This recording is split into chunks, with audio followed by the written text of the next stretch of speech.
Chamoli Uttarakhand police अधीक्षक SP Surjit Singh Panwar ने कहा, बद्रीनाथ धाम देश भर के लोगों की आस्था का एक प्रमुख केंद्र है। दान पात्रों में चढ़ावा के प्रबंधन में कथित अनियमितताओं को लेकर एक शिकायत दर्ज कराई गई थी। यह शिकायत 8 जुलाई 2026 को मंदिर समिति के प्रभारी अधिकारी द्वारा दर्ज कराई गई थी। शिकायत के आधार पर हमने जांच शुरू की। उन्होंने आगे कहा, बद्रीनाथ के थाना प्रभारी महादेव उनियाल इस मामले की जांच कर रहे हैं। मामले की गंभीरता को देखते हुए और मुख्यालय के निर्देशों के अनुसार जांच में सहायता के लिए एक विशेष जांच दल का भी गठन किया गया है।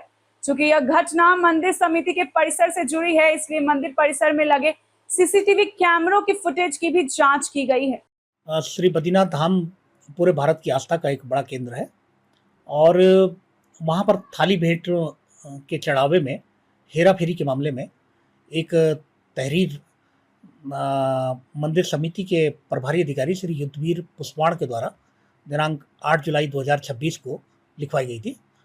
उत्तराखंड शासन ने गंभीरतापूर्वक इस प्रकरण को संज्ञान में लिया था और उसके आधार पे हम लोगों ने इन्वेस्टिगेशन इसमें शुरुआत की। प्रभारी निरीक्षक कोतवाली श्री बद्रीनाथ श्री महादेव उनियाल इसकी विवेचना कर रहे हैं और प्रकरण की गंभीरता को और मुख्यालय के आदेशों के क्रम में एक एसआईटी भी हमारे द्वारा गठित की गई, जो कि इस विवेचना में विवेचक की सहायता कर रही है। क्योंकि मंदिर समिति के भीतर के कैंपस से जुड़ा हुआ ये प्रकरण था, तो इसमें वहाँ के सीसीटीवी कैंपस जो में लगे हुए कैमरे हैं उनका अवलोकन किया गया और एफआईआर में प्रमोद नौटियाल नाम के एक कार्मिक के खिलाफ नामजद रिपोर्ट लिखवाई गई थी।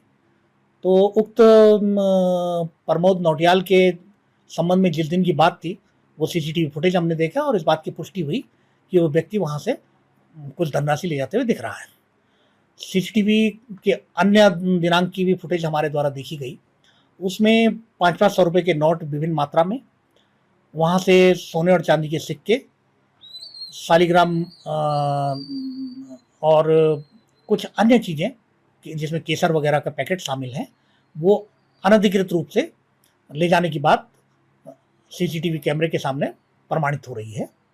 जिसके आधार पे हमने प्रथम दृष्टया जो तथ्य सामने आए हैं उनके आधार पे 12 जुलाई की रात्रि में लगभग 10 बजे देहरादून से प्रमोद नौटियाल के आवास से उसको गिरफ्तार किया है और आज माननीय न्यायालय के समक्ष गोपेश्वर चमोली में संबंधित अभियुक्त को पेश किया जा रहा है।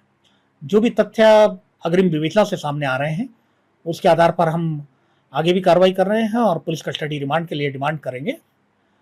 किसी भी व्यक्ति को जो भी उसका रोल इस घटनाक्रम में होगा उसके अनुरूप हम लोग कानून के दायरे में लाने की यथासंभव कोशिश करेंगे।